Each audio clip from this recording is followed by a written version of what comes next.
सन 2005 के एक plane crash ने पूरी दुनिया को हैरान कर दिया। एक मुसाफिर प्लेन 121 मुसाफिर लेकर साइप्रस से ग्रीस जा रही होती है कि अचानक जहाज का इंजन फेल हो जाता है और जहाज 121 मुसाफिरों के साथ नीचे गिरकर तबाह हो जाती है। उस हादसे में पायलट्स और क्रू मेंबर समेत सारे पैसेंजर मारे जाते हैं। असल हैरानगी तो सबको तब हुई जब डॉक्टर्स ने उन सबके डेड बॉडीज को चेक किया, क्योंकि पता चलता है कि उस हादसे में जितने भी लोग मारे गए थे उन सब की मौत जहाज गिरने से 2 घंटे पहले ही हो गई थी। अब डॉक्टर्स और पूरी एयरलाइन टीम सोच में पड़ गई कि आखिर ऐसा भी क्या हुआ होगा उस जहाज में कि पायलट समेत सभी मुसाफिर जहाज गिरने से 2 घंटे पहले ही मर गए। लोगों ने इस जहाज को भूतिया जहाज बोलना शुरू कर दिया। कुछ लोगों ने अंदाजा लगाया कि इस जहाज पे एलियंस ने हमला किया होगा, पर असल सच्चाई एयरलाइन इन्वेस्टिगेशन टीम को उस हादसे के 4 महीने बाद पता चल गई। ये कहानी शुरू होती है 14 अगस्त 2005 को, जब हिलियस की फ्लाइट 522 सुबह 9 बजे के टाइम 121 मुसाफिर लेकर ग्रीस के लार्नेका एयरपोर्ट से उड़ान भरती है। जहाज उड़ने के 20 मिनट तक सब कुछ सही चल रहा था। सभी पैसेंजर भी अपना सफर एंजॉय कर रहे थे और जहाज भी 12,000 फीट की ऊंचाई पर उड़ रहा था। अचानक जहाज के पायलट कॉकपिट में रेड लाइट्स जलना शुरू हो गई और पूरा कॉकपिट अलार्म की आवाज से गूंज उठा। पायलट्स को समझ नहीं आ रहा था कि आखिर हुआ क्या है जहाज को। चेक करने पे उनको पता चलता है कि जहाज के लेफ्ट इंजन ने काम करना बंद कर दिया है और अब बस जहाज एक इंजन पे चल रहा था। पायलट्स फौरन एटीसी कंट्रोल टावर को भी इस बारे में इत्तला करते हैं और साथ साथ जहाज को संभालने की भी हर मुमकिन कोशिश करते हैं। दोनों पायलट्स एटीसी ऑफिसर से बात कर ही रहे होते हैं कि अचानक सिग्नल इशू की वजह से उनकी बात कट जाती है। जब एटीसी कंट्रोल रूम से दोबारा उनसे राब्ता करने की कोशिश की जाती है तो सिग्नल इशू की वजह से एटीसी की बात उनसे नहीं हो पाती।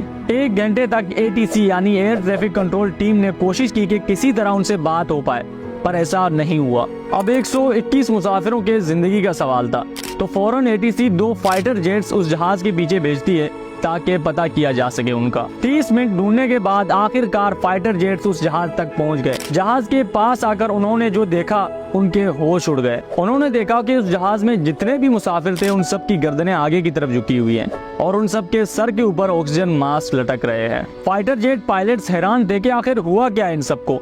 फिर उन्होंने अपने जेट्स थोड़े आगे किए ताकि पायलट कॉकपिट में झांक कर देखें और पता करें कि आखिर क्या माजरा हुआ उन सब के साथ। जब उन्होंने जेट्स आगे मूव किए और पायलट कॉकपिट में देखा तो दोनों पायलट भी बेहोश थे और उनकी गर्दनें भी आगे की तरफ झुकी हुई थी। फाइटर जेट पायलट्स हैरान थे, अगर उस जहाज के दोनों पायलट बेहोश हैं तो इतने टाइम से जहाज कौन उड़ा रहा था, क्योंकि इस बीच 1.5 घंटे गुजर चुके थे। वो ये सोच ही रहे थे कि तभी उनको पायलट कॉकपिट में एक बंदा चलते हुए दिखता है।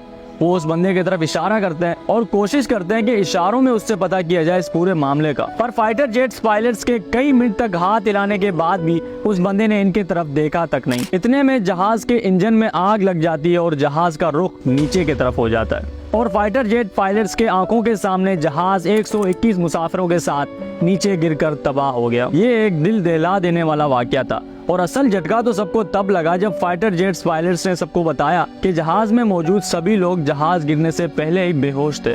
एयरलाइन इन्वेस्टिगेशन टीम, पुलिस और मीडिया हैरान थी कि आखिर ऐसा भी क्या हुआ होगा उस जहाज में कि 1 नहीं 2 नहीं बल्कि जहाज में मौजूद सभी मुसाफिर बेहोश हो गए। यहाँ तक कि पायलट्स भी होश में नहीं थे। इसलिए उस हादसे में जितने भी लोग मारे गए थे डॉक्टर्स ने उन सब की डेड बॉडीज को चेक किया ताकि उनकी बेहोशी की असल वजह पता की जा सके। 2 दिन बाद 28 डॉक्टर्स की टीम ने एक रिपोर्ट सबके सामने पेश किया जिसमें उन्होंने बताया कि वो सब बेहोश नहीं थे बल्कि जहाज गिरने से 2 घंटे पहले ही मर गए थे। यानी फाइटर जेट्स जिस टाइम तक वहां पहुंची थी वो सब उस टाइम मर चुके थे। कई महीनों तक इन्वेस्टिगेशन चलती रही इस केस की और हर तरह से कोशिश किया गया उन सब के मौत की असल वजह पता लगाने का, पर महीनों के इन्वेस्टिगेशन के बाद भी कुछ पता नहीं चल सका इस जहाज के बारे में।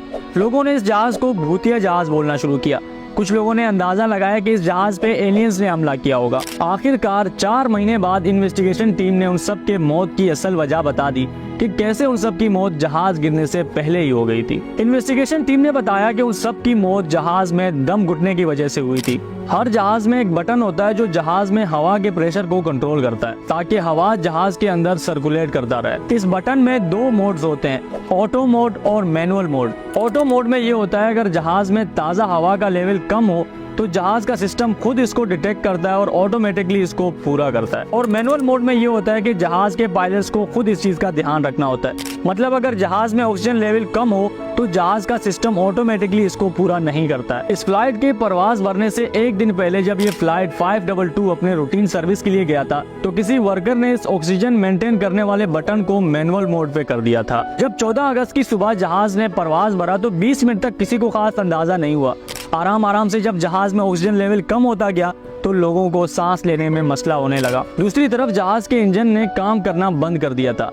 पायलट्स का पूरा ध्यान जहाज को संभालने में लगा हुआ था, इसलिए इनका ध्यान उस बटन पर गया ही नहीं। आराम से पायलट समेत जहाज के सभी मुसाफिर दम घुटने की वजह से जहाज गिरने से पहले ही मारे गए। अब आपके दिल में सवाल आ रहा होगा कि अगर सब लोग दम घुटने की वजह से मारे गए थे तो फाइटर जेट्स पायलट्स ने जिस बंदे को देखा था वो कौन था और उसे क्यों कुछ नहीं हुआ। उस बंदे का नाम था एंड्रियास, जो एक लर्निंग पायलट के तौर पे उनके साथ सफर कर रहा था। उसके अलावा वो एक बहुत अच्छा स्कूबा डाइवर भी था। एक स्कूबा डाइवर होने की वजह से वो बाकी मुसाफिरों के मुकाबले में बिना ऑक्सीजन के ज्यादा देर तक जिंदा रहा। इसलिए लास्ट में उसने पायलट कॉकपिट में आके जहाज को संभालने की कोशिश तो की, पर जाहिर है उसको इतना तजुर्बा नहीं था कि वो लास्ट मोमेंट पे जहाज को कंट्रोल कर सकता। बिल आखिर उससे भी जहाज संभाला नहीं गया और जहाज नीचे गिरकर तबाह हो गया। यानी एक छोटे से बटन की वजह से 121 लोग मारे गए। ये थी हमारी आज की स्टोरी। आई होप आपको पसंद आई हो।